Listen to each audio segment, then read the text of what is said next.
Hello everyone! Ayan, dumating na yung order ko.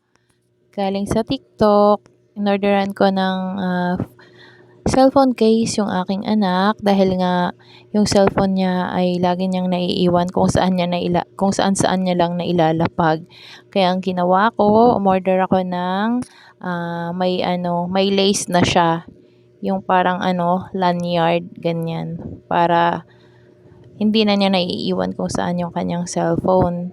Ayan, yung model ng kanyang cellphone ay Infinix Hot 9 Play.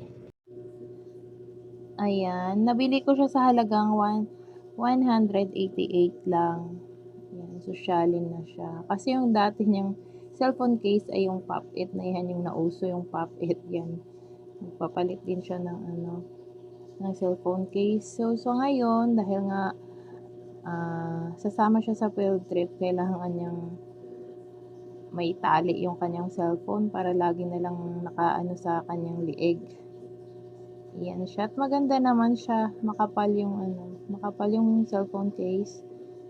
Ayan. Kung gusto niyo din umorder ng ganyang case, ilalagay ko yung link sa aking yellow basket. Pakiclick na lang doon para makita niyo yung ibang model ng cellphone case. May iba-iba silang model. Thank you!